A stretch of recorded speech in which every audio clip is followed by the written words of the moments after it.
Eric. It's so delightful to have you here on Fast to Heal. I've been really excited to interview you as your book, Post-Diabetic, just came out just a few days ago at the time of this recording. And I was lucky enough to get a PDF copy before it came out. So I got to peruse it to get ready for the interview, but it's so nice to have you here, and we'll talk all things blood sugar and talk about that. I love the term. When I saw the the title of the book, I knew you were somebody I wanted to interview because we talk about reversing prediabetes and type 2 diabetes and fatty liver and insulin resistance on the podcast all the time. So welcome. It is great to have you here today.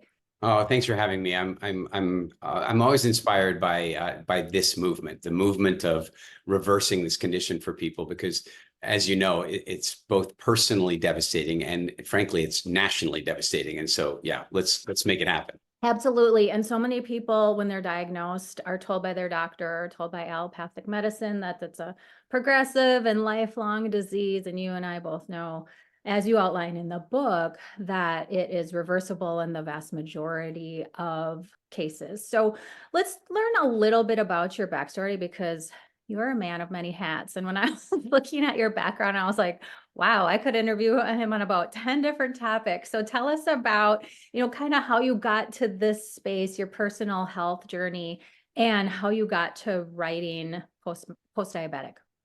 It's a convergence of events. The first weird thing is I'm originally from South Africa, and so I've had a very long history of my great grandfather was the minister in Parliament who proposed the formation of the Sabi Reserve that became the Kruger National Park, and so the African conservation thing has been in my blood for a long time. And of course, totally unrelated, of course, is that my other great grandfather found the oldest Homo sapien skull in the history of Earth, and so I've had this fascination since I was a little boy about archaeology, anthropology, human history, and what have you.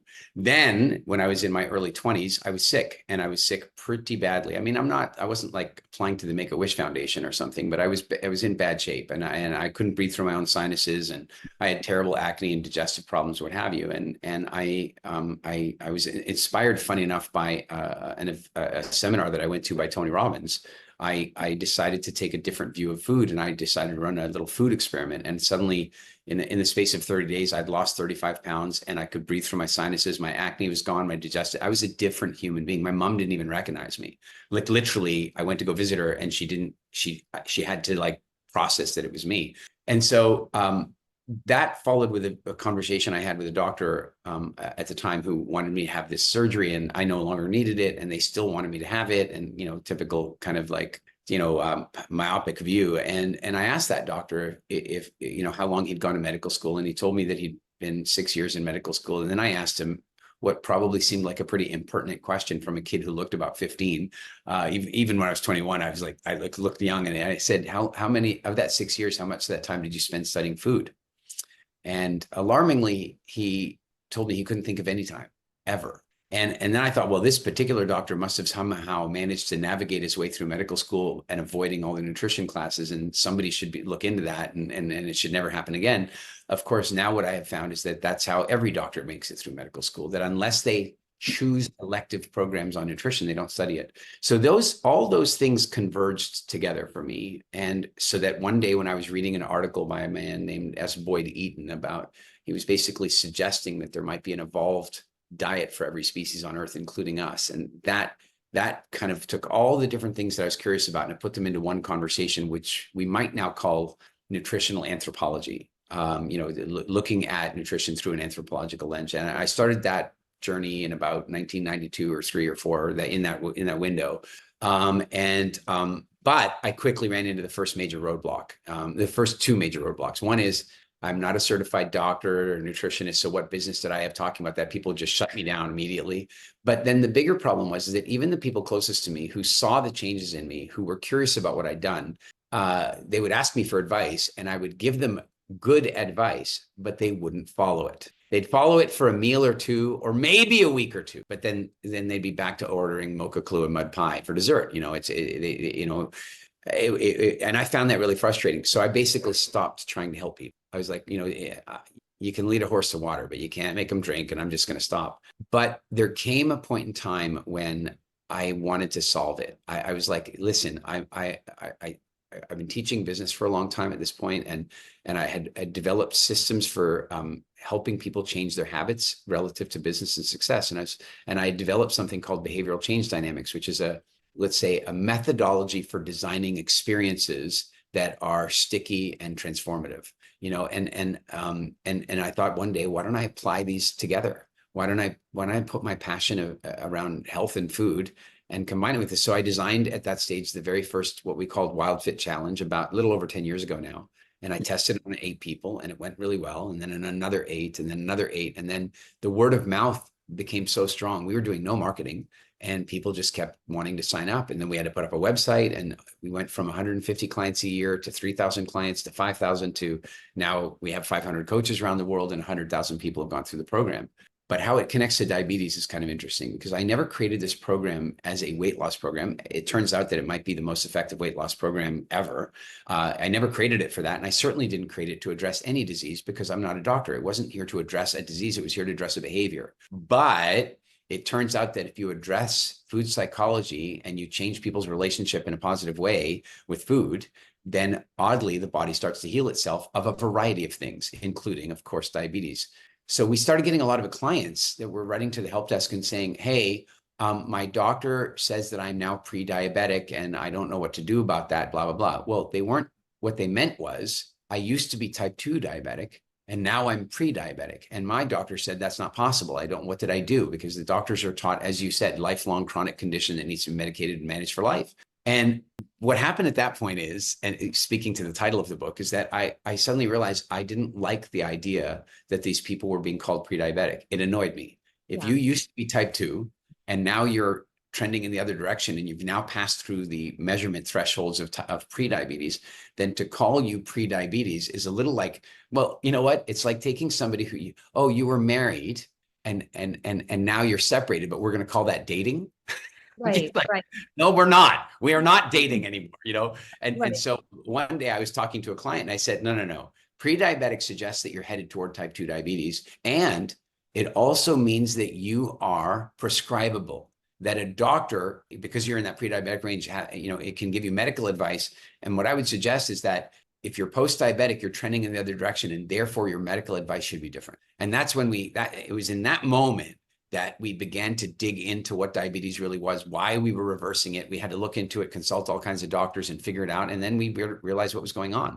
And ultimately all of that led to this book and the Diabetes Reversal Institute and the programs that we have that are focused on diabetes reversal. My recommendation, or my prediction, I should say, Eric, is that post-diabetes might become a medical thing, because it does encompass exactly, like I would always say, like, in remission, like a type 2 diabetic who's in remission, but they won't put that in the medical chart. So that post-diabetic, I love that. Like I said, when I saw the title, I'm like, that is just perfect. Do you know, are you familiar with Mark Hyman? Yes. So you can probably see he wrote the foreword for the book, Yeah. and I'll tell you what really happened there is that he and I were doing an interview, and after or before the interview, he and I, we were just chatting. We're friends outside of this industry, and so we were just having a chat. And I mentioned to him that a bunch of our clients, I told him about this. I go, yeah, we call those people post-diabetic, and he goes, what do you mean? So I explained. I said, well, it's somebody. I said, there's 2 important considerations. It's somebody who has reversed out. Now, they might have metrics similar to a pre-diabetic, but because they're trending in the other direction, we want them to have a different medical classification so that their medical advice could be adjusted accordingly. And then I said, plus on top of that, when they've reversed all the way out of pre-diabetic range and they're now like in fully on the other side, we still believe they should be classified as post-diabetic because they've shown a propensity for developing it. And therefore, the lifestyle of somebody who's never been diabetic ever, and the lifestyle of somebody else who was diabetic once but is no longer, that second person needs to be a little more careful. And on that basis, we've come up with this label post-diabetic. And immediately Mark goes, shit, can I use that? Right. And immediately my thought was, we should go register a trademark. Yeah. We should go register a trademark. And then I thought, no, we want it to become a word. Yeah. When you register a trademark, your whole job is to stop it becoming a word. I said, absolutely not. We want it to become a word. And so we decided that it would be the title of the book, and that we would begin to normalize that use so that you can put it to the chart. Yeah, I really think it will, because it does. It's perfect. It's exactly what you said. It's trending in the other direction and away from. And I tell students in my courses all the time, because they always ask me, okay, once we've reversed fatty liver or diabetes, or I should say type 2 diabetes or prediabetes, can I go back to what I was doing before? I'm like, no, absolutely not. You will get sick again. If you go back to what made you sick the first time, you'll get sick again, and probably more quickly than you did the first time. Yeah. Yeah. So yeah, so a couple of things, as you said, conventional doctors get very little to no nutrition education. And we went through a lot of horrible years with my son with some really significant digestive issues. And he worked with a pediatric gastroenterologist, and he knew next to nothing about nutrition. So it's not even just like, one sort, like the brain surgeons who you wouldn't think would know much about nutrition. It's all of them, like even gastroenterologists have little to no training in nutrition. Yeah. So It's frightening. It's a little bit like, you're on a plane and you find out the pilots were never trained in landings. yeah, exactly. Like, oh, it's a little late now. But I'd love to go back to that behavioral change dynamic. If you could dive a little bit deeper into that, because this is the $1 million question. And I know for me and my courses and my students, so many of them like start the concepts, start the strategies, start implementation. And then like a few months later, I'll hear from them. I'm like, they're like, Shanna, I went back to my old ways and now I need to get back on track again. And a lot of times there's like a catalyst that like life happens. There's a death, there's a new job, there is a birth, there's just something that takes them off track. But can we dive a little bit deeper into the BCD, the behavioral change dynamics, and what that looks like and how you develop? Absolutely. Maybe a good place to start is what doesn't work, what isn't about behavioral change. So let's say we take all the right principles, and I'm going to say this, I'm going to guess that you've run into this from what you're describing. And I know that many of the doctors that I've worked with around the world tell me the same thing. In fact, I don't know if you know Viome, Naveen Jain's company, who does the epigenetic testing and gut bacteria testing, but he told me the same thing just this last week we were together. And the issue is that you can be giving your clients, your patients, the most accurate, best possible information for reversing diabetes, but the compliance level is very low. And that really is the problem. The average person will go on 2 diets a year through their adult lifetime. They will stay on each one for 6 or 7 days, and they'll gain 3 pounds every time they do that. And that's because the way that works is we come along and go, okay, here are the rules, follow them now. And there's no discussion about habit creation. There's no discussion about pattern interrupts. There's no discussion about breaking emotional hypnosis that's been created by the food industry. So if you don't deal with any of those things, you're asking this person to rely completely on willpower. And then probably, that's going to collapse and fade. So behavioral change dynamics is a system of experience design. So we use it for when we design retreats and programs. My publisher, Mind Valley, I've helped them design events, and I've helped some of their authors develop their programs around this concept, because what it does is it creates engaging, sticky, transformative content. And so rather than just saying to somebody, here are the rules, instead what we do is integrate those rules into their life. And there are a few different ways. The one is that we work on a system of incremental change rather than going along and saying, here are, if somebody has the 21-day diabetes reversal program, which is a little too fast anyway, but if somebody does that, what they're going to do is say, do this, and this, and this, and this, and this, and this for 21 days, and then it'll be fine. The average person without a great deal of discipline is going to fail at that. And then the not so average person that does have some discipline is going to succeed at it, but not for more than about 10 or 12 days. And that's just going to fall apart. So instead, what we do is we run through a variety of processes on a weekly basis that are making incremental changes for people so that they get to make one change, see how that felt, increase their consciousness about it, integrate it into their personality, and so on. And there's a number of reasons that this is very effective. But one is that, look, if you were an alien from another planet, say you're a teenage alien from another planet, and your homework assignment was determine the primary goal of any diet that humans undertake on Earth. You have to look past the marketing. Your paper would go, well, on the surface, it appears that the average diet is designed around weight loss. But looking at the way the diet is constructed, it seems to me the primary goal of every diet on Earth is to damage the hell out of people's self-esteem. Right. That's the purpose of it. Give you a bunch of rules that you can never follow, starve you and go into calorie deprivation, give you a bunch of complicated math that really doesn't make much sense anyway, and ask you to do a bunch of exercise while you're malnourished. No. So by going through this incremental process, what happens is by the time people get into the second or third week of our program, their self-esteem is at an all-time high. Guess who makes good food decisions? People with good self-esteem. And so each week we're building their self-esteem. We're using a principle called minimum opportunities to fail. And we also aren't starting with subtraction. We're starting with addition. Right now there's a tremendous focus of, oh, you got to, don't eat this because there are bad things in it. Don't eat that because there's bad things in it. Well, I can basically talk you into fasting for the rest of your life on that basis. Everything has bad things in it. But then I would argue a different take. And this is a big part of our methodology, is that if you and I were in a room together and there was smoke in the room, we might know that it's a good idea not to breathe in that smoke. But what's worse, not breathing at all? And that's we have to look at that. So if you construct a program that's all about taking away people's favorite foods and making them feel shamed and bad about eating this, or frightening them about everything, well, the next thing you know, they're not going to eat kale because it's got glyphosate. They're not going to eat meat because it was injected with hormones. They're not going to eat eggs because it was, fed soy. And they're not going to, they won't eat anything. And so instead, one of the things that we do is turn the tables on and say, human health is supported by getting your nutritional needs met. I would rather that you ate bad quality X than none at all. And so, by putting those things together in a really nice organized fashion, we get to the point where, generally speaking, by about week 7, most people's A1C is improved enough that they've seen tangible results. They're sleeping better. Their allergies are gone. The aches and pains that they had in their knuckles and joints is fading away. And of course, at that point, the progress is so magnificent that there's no, then they just want to stick with it all the way to the end. What you're saying just hits home so much. And I'm sure for everybody listening, because I struggle with that myself, what you're describing. It's like people ask me, is this food good? It's always, is this good for me? Should I eat this? And it's almost never a yes or no. It's like, yes, but blah, blah, blah, blah, blah, or yes, but, or no, you really shouldn't because of A, B, and C.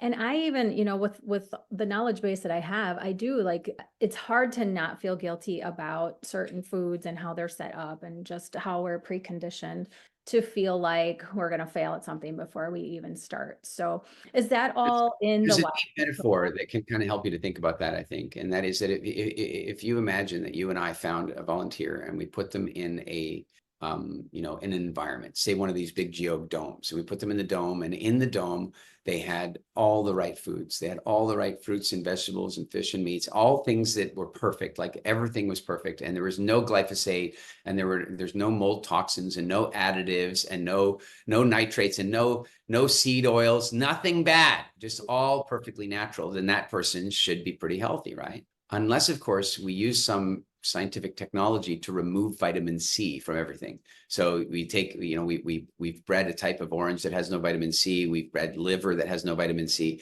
That person is going to eat a perfect diet, except, of course, for this small vitamin C problem. Then they're going to develop skin sores, and those skin sores are going to get septic, and then they're going to die. And they're going to die having never had seed oils, having never had mold toxin, having never had glyphosate, having never had anything bad.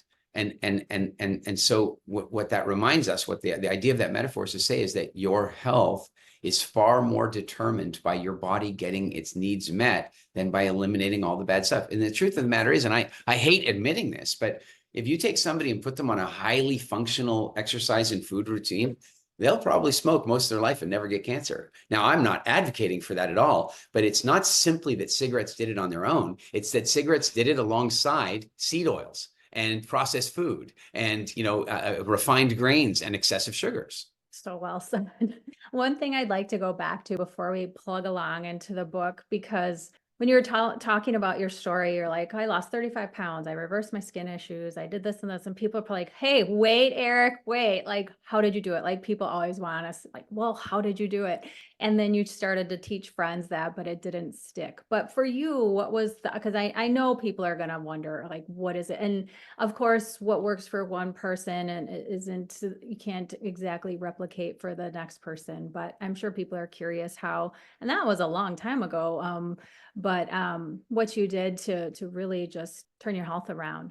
One of the things that I've determined about this is that humans are not particularly good at complicated consequence assessment. So in other words, if I relate this to dog training, if you've got yourself a new puppy and you've got the puppy at home and the puppy, say, poops in the living room, then the old school of puppy training said that you go grab the puppy and you drag it over to the living room and you put its nose in the poop and you smack it with a rolled up newspaper and say, bad dog, bad dog, bad dog. That doesn't work. And, or if it does work, it takes weeks and weeks and weeks, and it really doesn't work. And the reason that it isn't working is that the dog doesn't understand what you're doing. In essence, the dog was sleeping over here, and then you got up that morning and you stepped in. I don't know what's worse, cold poop or warm poop, but either way, it was gross. And it squeezed up between your toes and you icked out and angry. And then you go over and grab the dog and drag it over. Now, what's happening for the dog is the dog was sleeping, and suddenly you've picked up the dog by the collar, and the dog's going, hey, what the hell's going on? Where are you taking me? Holy crap, somebody pooped in the living room. Ow, why are you hitting me? Like, the poop was too long ago for them to relate the poop isn't the problem, the behavior is the problem. So the other way to do that is that you get your new puppy and you go home and you turn on Netflix, or you get some work to do or whatever, and you sit in a room with that dog and you watch it. And you watch movies, but you watch the dog. When dogs do certain things before they pee or poop, so you watch them. And the minute you see that they're sniffing around, you start to get ready. And the minute they adopt the posture, you run over, grab them under the front legs, and you say, no, one time. And you walk them outside, put them down on the grass, and you say, now you can go and poop. Now, they won't at first, because frankly, you scared the shit back into them, but they will. And if you do that for 2 days, they will never poop in the house again unless they have a medical problem or something, right? Why? Because they're not good at linking the consequence up if there's too much time between the behavior and the consequence. And this is exactly the same with children and, frankly, all humans. So as an example, I imagine you never did this, and maybe I never did this, but I'll bet you and I both know people who did. Friday night, high school, college years, they drank a little too much, woke up the next morning with a hangover, vomiting, feeling crappy, right? And then promising God that they'll just never do that again if they could only feel better. And then what were they doing the next weekend? The same thing. But I ask you this, though, what are the odds that they would do that if the first drink made them vomit? Right. See, if you ask people, most people have an alcohol that they can't smell or touch anymore. And the reason they can't have that particular alcohol is that they got too hungover on that alcohol, and they got sick while that alcohol was still in their stomach, and they vomited that alcohol up. In my case, it might have been, say, Southern Comfort. And so I got to the place very quickly where I couldn't even smell Southern Comfort without linking it up to the consequence, right? So this is a very important thing, because it's relative to food. Here's the problem. Somebody goes out and has a pizza, Cokes, and some ice cream. Well, let's take a look at the emotional journey they go on. When I have an audience in front of me, I might have 2,000 or 3,000 people in a room, and I go, now guys, what I want you to do is I want you to respond with the emotional sounds to what I'm about to say. Are you ready? And then I go, okay, guys, we're going to order soft drinks and pizza and ice cream. And then how do they respond? Yay, yay, up. And that's basically what happens biochemically inside us when we agree, when we give ourselves permission to have a treat food. We get a serotonin, dopamine, yay, we're going to have it. But then I ask that same audience, now I want you to make the sound that reflects the emotional response to my next statement. How do you feel 45 minutes after the pizza arrived? Bleh. And they all know this. They all know that 45 minutes later, they feel sludgy and gross. And then you go, well, how do you feel the next morning? Sludgy and gross. They know that. But the problem is that the consequence is too long afterward. Yeah. And so one of the things that we do with clients is we do a very good job of helping them link the consequence to the smell and behavior, so that now somebody offers them a pizza and they're like, I don't want it. And the minute you don't want it, you're free of it. We refer to something in WildFit called the 0 point. And the 0 point is kind of, imagine a bird flapping its wings very hard to get up to the thermals. And then once it gets to the thermals, it can stop flapping and just glide forever. That's what we're talking about, is most people that are on a diet are frantically flapping on their diet. And what we're saying is there can be a moment where you no longer have to fly anymore, where somebody offers you a pizza and you're like, no, I don't want that. Or you do it very occasionally, but super responsibly. There's a massive difference between getting a pizza from Domino's saturated in seed oils and refined garbage and what have you, and having a freshly made pizza in Napoli and in Italy. It's a very different experience. And so suddenly you start being able to have a more conscious relationship with. Gotcha. Yeah, that all makes really, really good sense. And I wish I could say I never did that on Friday nights or drank too much. But yeah, my 20s were, and college years, people who have read my book know that I did that way too much. But now, hey, I've been over a year with no alcohol. So Deal. you Good deal. go. Well, in my case, in my case now, I witnessed alcoholism a lot in my life, so I had some references. But I was in Prince George, British Columbia, and I was out with some friends, and I drank more in that month than I had my whole life because I never really liked drinking, but we were bored. So maybe twice a week we'd go out, and one night I got hungover badly enough that I was sick and regretting my headache and what have you. And I made that deal. I made that same deal with God. I was like, if you just help me to feel just a tiny little bit better, I'll never drink again. And I think I'm the one person who kept that promise because I've now been 30 some odd 35 years without alcohol from that one moment. Wow. Yeah, you might be the only one. I'm the one guy. When it's all over, I'll be the one guy up in heaven going, he's the only dude who kept the promise. Yeah. Hey. One of your many accomplishments, right? Well, let's switch gears and talk about the book and how you laid that out. Because it's a really there's some really interesting points in there that I haven't seen. Like I've heard them discussed here and there, but put into kind of a metabolic reversal book or metabolic disease reversal, I should say. I haven't really seen it all there. So it's a 9-week program. So let's start with like the first part is called Food Brain. And you've already talked about some of this. And of course you use that 9 weeks to start to reverse the disease process. And what's really interesting about your book too, is you say in there, like, don't read ahead, don't read it the next part. And I am one of those people. My daughter's always like, Mom, why do you do that? You go and you read the end of the book. Like when I started to read the Bible, I read Revelation. She's like, you're the only person I've ever known to go and do that. I'm like, I don't know why I do that, but I There's do. two of us. And she's like, that's the craziest book in the Bible. I can't believe you started there. So anyway, can you kind of walk us through that first part, Food Brain, and then we'll kind of move through how you put Yeah, this absolutely. together. I think that even before that, the first half of the book, before we even get to the 9-week process, there's a couple of really important messages in there. And the first one, and Mark Hyman says this very nicely in the foreword, that we are proposing a new paradigm, and the paradigm is that we don't regard type 2 diabetes as a disease. We regard it as a repetitive stress disorder. That by being metabolically out of balance, the body's only natural reaction to that is to become insulin, to develop insulin resistance problems and to create energy management problems because it's stuck. So, that's a very important thing for people to understand, that we really don't think that it should be considered a disease. It is more like an injury. And that means if you stop injuring yourself, your body will heal. So that's important. The second really important message in part one is that and this is very, very important. And listen, anybody who's listening right now, if you're overweight or you're diabetic or you're dealing with any lifestyle condition, I want you to really, really just listen to what I'm about to say and allow a little bit of it in. It is not your fault. And the reason that you think it is your fault is that society has been programmed by the food industry to make it a lifestyle disease. They did this very intentionally because if they shift the blame to you, then they're not responsible. And that means they don't have to change their practices. It also means they're more likely to win the lawsuits that are coming out and this happened with the tobacco industry. You had all these people had lung cancer and they called it a lifestyle disease. And for the first 10 years of lawsuits, they never lost because the juries had been pre-programmed to think of cancer as a lifestyle disease. So I want to be really clear that if you're dealing with one of these conditions, it's absolutely not your fault. It is the fault of a disastrous and unethical food manufacturing and legislation and regulation industry. It's not your fault. Then the next message is, but it is your responsibility because nobody will take care of this for you. Nobody will care as much as you.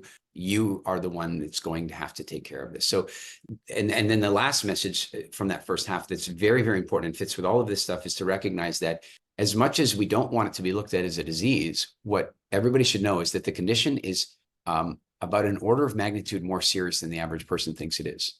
Look, this, right? Like a patient goes in to see their oncologist and because they had a lump somewhere that they were scared about. And when the oncologist gives them the bad news, they drop the cancer news on them like an anvil, like, bam, you have cancer. It's bad news. You know that it's bad news. But this is how the average doctor delivers the diabetes information.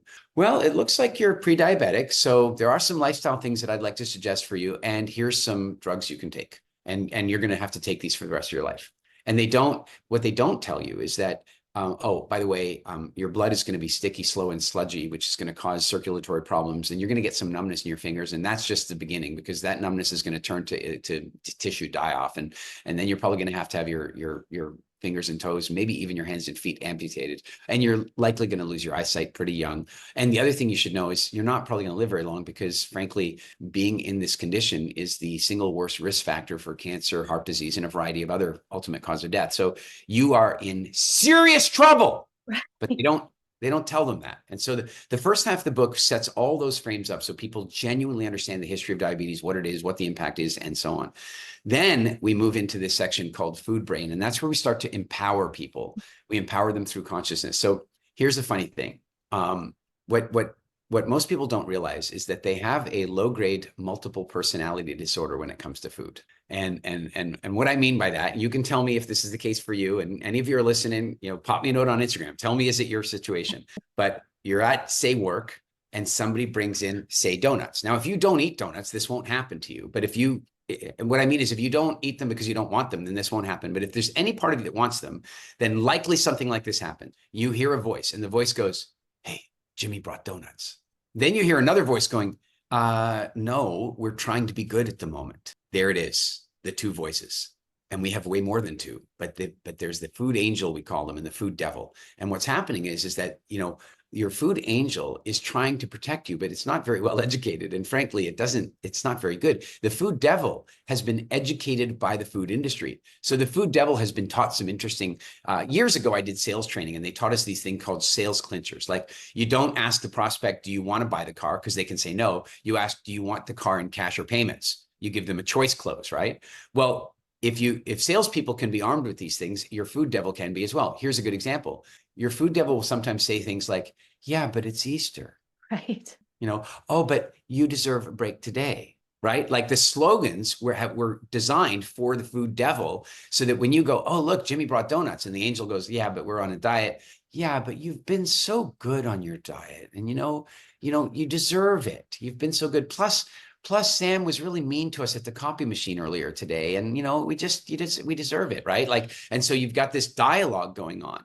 And so in that first section of Food Brain, there are a number of exercises like that one. There's many more, where you're gaining a level of consciousness about the way you think about food and the way the food industry has hijacked the way you think about food. Here's a great exercise. You should try it with a client one day. You just go, "Tell me, what is one of the emotional states that you have that makes you eat something not so functional all the time?" And they go, "Well, if I feel a little depressed." "Okay, great. What cures depression then? What food cures depression?" It's so much fun to ask this question when you've got, like, say, 500 or 1,000 people in the room or on Zoom with you or something, because you can see them all answering. And there's like chocolate, ice cream, wine. Oh, apparently wine's big on the list for curing depression. Of course, we all know that none of those things cure depression, that they only distract from the depression temporarily, and that, frankly, they make the depression worse later. We all kind of know that, but yet people are doing this all the time. So in this first couple of weeks, what we're really doing is helping people expand their awareness of their own psychology. And in particular, we're kind of doing a defense against the dark arts class on the food industry. As a good example, we've just gone through Easter, okay, and I went to an Anglican school, and so I studied all those things, and I've read that section a number of times, and I don't remember ever Jesus having chocolate. I don't recall Wine that. and unleavened bread's all I remember. Yeah, there's no. And then, of course, you go to the prequel, the nativity scene, the earlier part of the story, and I've been through that a number of times, and I've never seen pumpkin pie, apple pie. I've never seen Christmas cake. Somewhere along the line, somebody came and sponsored those holidays, and yet now there are people who cannot. They'll tell you, "I can't even do Easter without chocolate." That's great marketing, but when people start to learn how strongly they've been manipulated, you empower them. And so that whole Food Brain section is really about empowering you to increase your consciousness about your relationship with food. Yeah, and I used to hear those voices a lot more than I did. I had insulin resistance myself, even though I was at a normal weight, and I didn't struggle with my weight, but I struggled to maintain my weight. I'm in my late 40s now, but I had insulin resistance for probably 20 years. Didn't know it because I didn't know to test for fasting insulin. My blood sugars were always normal. My lipid panel was always normal as well, but I tested my fasting insulin. I'm like, oh, okay, that's not normal. It took me a while to reverse it. But when I had insulin resistance, I had those those voices were going all the time. Like, yeah, you ran 8 miles this morning and go ahead and have that. Or just like you said, this has been 4 days where I have eaten really, really well. Go ahead and drink that. Or, and then, yeah, you go out on the weekend and then you feel punished all weekend. And it was just this back and forth push Yeah. and pull. And I found once I reversed insulin resistance, got my hormones back in balance, like that food noise has quieted so substantially. Yes. Like every once in a while, but if I do go and indulge in sugar or whatever it is, I do it because I knowingly am doing it and I know how it's going to make me feel. Because now, like you said, it's more about how I feel a little bit later Yeah. after eating something or skipping a walk or being inside too much, not being outside in the fresh air and the sunlight.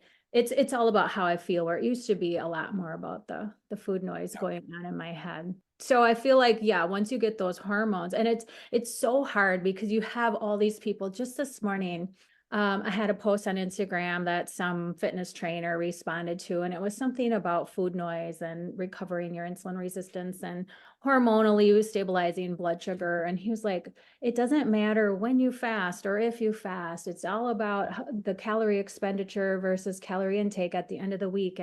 And like, you're wrong about this, and it doesn't matter. And I'm just like, yeah, that might be well and true for somebody who's metabolically healthy and at the top of their metabolic health. But I deal with people who are metabolically broken and sick. And if you tell somebody all that matters is calories, or the just like eat when you're hungry, that it's going to set them up for disaster, because when you have severe metabolic disease, you're hungry all the time and you have some food noise going on. I'll So give you another perspective on that you don't even have to be metabolically unhealthy for that to happen. And what I mean by that is that if you consider that starvation was probably the most significant threat for all humans up until the current until the current time. So we've evolved both physiology and psychology to prevent starvation, right? That we are starvation prevention machines. So what happened for our ancestors was that when they started getting access to carbohydrate food seasonally, the fruits were on the trees and the root vegetables were in the ground and the honey was plentiful and so forth.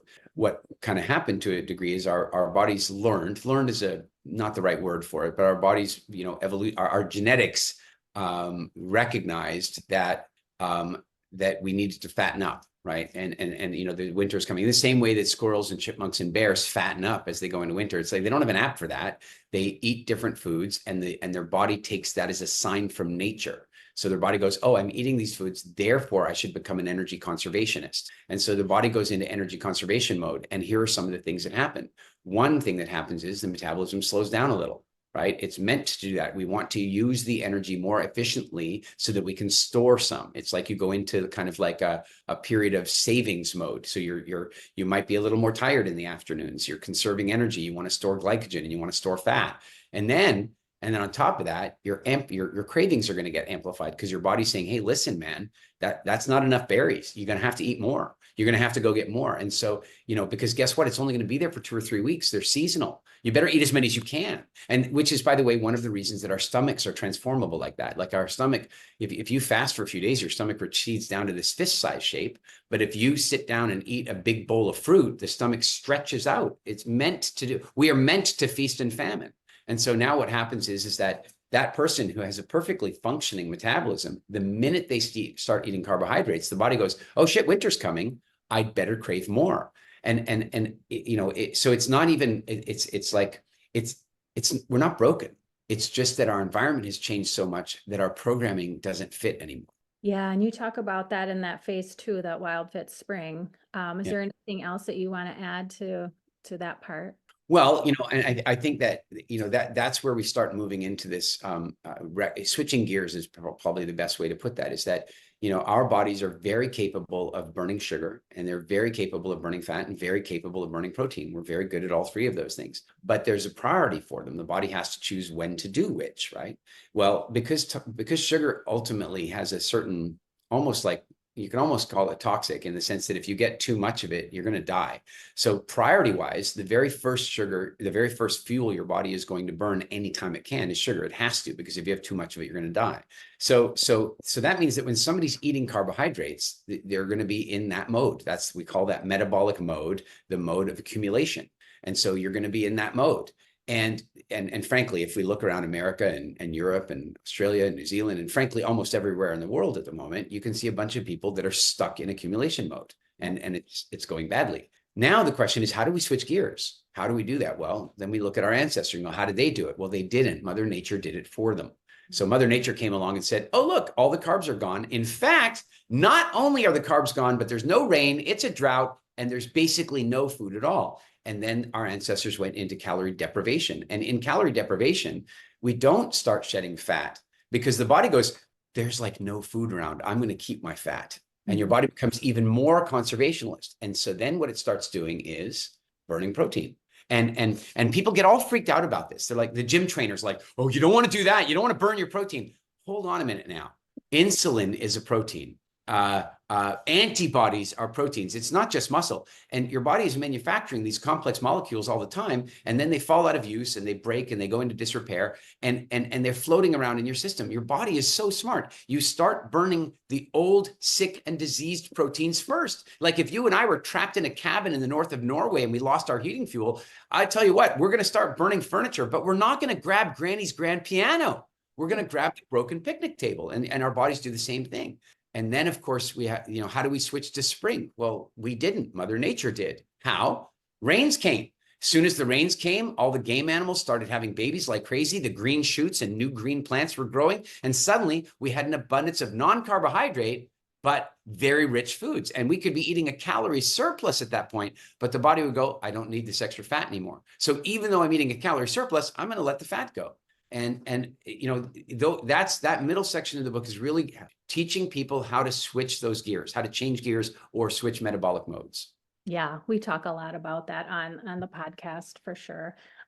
So that last part, sustaining the post-diabetic journey, is there anything in there that we didn't already talk? Like, again, going back to the whole part of, well, if I mess up, if I go back to my lifestyle, is there anything else in that part that we didn't already talk about? And I love how you say, just before you answer that, I always differentiate when people are saying, like, I don't want to lose lean tissue when they're losing weight. It's like, okay, muscle mass and lean tissue aren't the same thing. Like, yes, muscle mass is a lean tissue, but like you said, there's lots of other lean tissue, and there's this whole big, huge amino acid pool that your body is always recycling from and pulling from. And innately, it's very, very intelligent, and it's not gonna eat heart muscle if it has old bacteria and virus. I always say, I'm not going to burn Granny's grand piano. I mean, in the end, if you starve it long enough, it will, but not easily.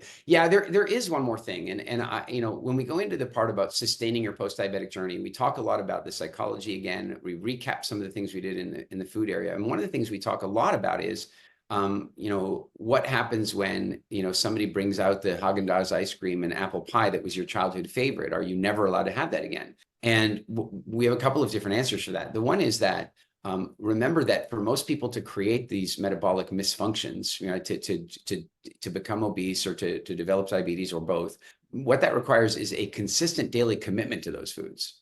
And what we've shown is that by avoiding those foods for 6 to 8 weeks on a temporary basis, you can actually reverse the condition. So what that says is that as long as you are not living that way consistently, you can probably keep that disease at bay. So that means that it doesn't mean you can never have Haagen-Dazs and apple pie ever again. Of course, it doesn't mean that. But it means that if you do it, you have to do it with a level of consciousness, knowing that it's going to activate cravings and that the next day you're going to be genuinely a different person.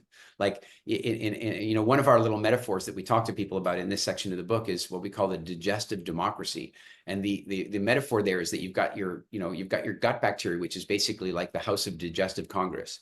And if you are not eating any carbs, well, you start electing all these bacteria that don't eat carbs, and they will vote for non-carb foods. But the minute you have that Haagen-Dazs and ice cream, you elect a bunch of seats in Congress for the sugar people, and they start voting for sugar. Now, at first they just vote loudly as a minority in the corner. But if you eat again the next day, then you elect more seats. And if you eat again the next day, and it only takes about 5 or 6 days to get to the point where it feels like there's a majority in there voting for sugar, you now become a distinctly different human being, and it's very difficult to break the pattern. So one of the things we tell people is you should never leave spring, the season of spring. And I don't mean your environmental season. I mean the metabolic function of spring. You should never leave spring without a very clearly pre-agreed plan for going back into spring.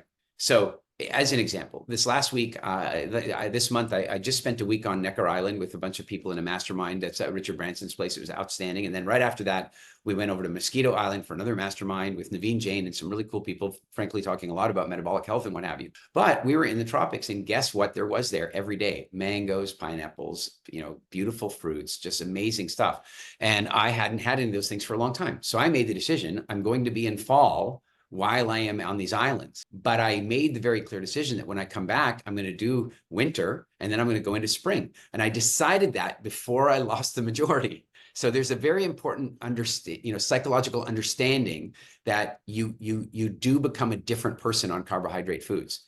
And so it doesn't mean you can't have them. It means you need to be conscious about how and when and what the relationship is. Yeah, and even eating those mangoes and tropical fruits in the tropics where they're grown in that light environment can change things substantially with your blood sugar. So yeah, here in Wisconsin, we just don't ever have a whole lot of that going on. So I'm very careful about my intake, but yeah, sometimes. Let me give you one more really, really good hack. Everybody will love this. And my team rebels when I give this much information away on podcasts. They're like, because people don't need to do the program. I don't care. I'm here to help everybody. That's how I am too. Yeah. So here's another one. You've got all these books talking about habits, like it takes 21 days to create a habit or 62 days to create a habit and so on. And I say that that they're asking the wrong question. It isn't actually the repetition that causes the habit. It's the level of emotional engagement. So if we take a rookie in some sport and they're playing in the championship game and they hit a home run and win the series or whatever it is, then the celebratory chemicals they're going to create in their body is going to cause their body to look back at the last 24 hours of their life to try to recreate this magic. So, they're going to think back, oh, I was in the locker room and I tied my left shoe first and my right shoe second, and then I bumped my head on the locker. I remember it hurt. It didn't bleed, but I remember it hurt. I guarantee you there's a very good chance that rookie is going to tie his left shoe first and his right shoe second, and then affectionately hit his head on the locker for the rest of his playing career. He only needed to do that one time for it to become a habit because the emotional engagement was so strong. Now, knowing that is the case, let's take a look at food. Let's imagine that you have a bad day at the office. Let's say one day you had a shitty client and they weren't very nice to you and you were grumpy and somebody was grumpy with you and maybe you snapped at somebody. Now you go home and you're feeling a bit crap and you're like, oh, I don't feel very good. What are you going to do? You're probably going to crack open a bottle of wine, have a glass of wine, and maybe, just maybe, you'll have a bowl of ice cream later on because you deserve it because you had a really bad day.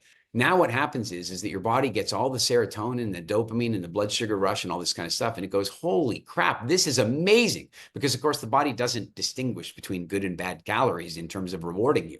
So the body goes, this is amazing. And it starts celebrating it. And then it looks back at your last 24 hours and it says, how exactly did we manifest this magic? We manifested this magic by having a shitty day. And so all of a sudden, your body begins to learn that the path to those calories is depression, anger, outbursts, and what have you. And this is a game changer once people realize it. So here's the deal. One of the biggest life hacks anybody can ever apply to themselves starting right now. Change your life. Don't sign up for my program. Don't go to postdiabetes.com. Don't buy the book. Just do this one thing. Only ever eat those foods when you've had the most amazing day. And there's two reasons for that. The one is that you will train your nervous system to seek out amazing days so you can have that food. And the second one is you will find that on the most amazing days, you actually don't even particularly crave those foods. Yeah, because your serotonin and dopamine are already high. That's so interesting. Isn't it? Yeah, I love that. Great way to close. So in closing, I know we just have a few minutes to wrap up here. Tell us a little bit more about WildFit and where to find you. Post-diabetes, I would imagine, is available everywhere. Yeah, postdiabetes.com. You can find out more about the book and the diabetes, the book. And one thing that's super cool about the book is that in the first print run, which is, assuming somebody's listening to the podcast fairly soon after it was published, in the first print run, the book comes with a free pass to our diabetes reversal track. It's a $250 program. You buy the book, you get to do that for free. So that's pretty cool. And so you can buy the book on Amazon. We're of course, very happy for any reviews you post there. That's always great. And WildFit, I think this is important, is that some people are like, I don't need to get the book because I'm not diabetic. Well, you said it yourself earlier, is that you realized you had some insulin resistance issues, and you weren't overweight or diabetic or what have you. The fact is the majority of people living in America are on that spectrum somewhere, even if they don't know it. So the book is not simply about reversal, it's also about prevention. And when you consider how devastating the condition is, and you consider that it's going to cost America $400 billion this year, I feel like every single person should go get a copy of the book, read it, and get a second copy of the book and give it to their doctors. So yeah, Amazon is a good place to get the book, and postdiabetes.com. And you can find WildFit at getwildfit.com. Well, thanks for your time today. And yeah, when you throw those numbers around and the cost of diabetes, that trickles down to you and I, All of and us. everybody else too. It's not just the people with diabetes. I mean, we're all paying collectively. Every American is paying $1,000 a year for diabetes, whether they have it or not. I know, super frustrating when you're doing everything you can to avoid it too. So, well, thanks for writing the book. We'll send everybody to get that, and to your WildFit, and link everything in the show notes. And thanks for all the work you do and for your time today. Oh, you're very welcome. Thanks for having me.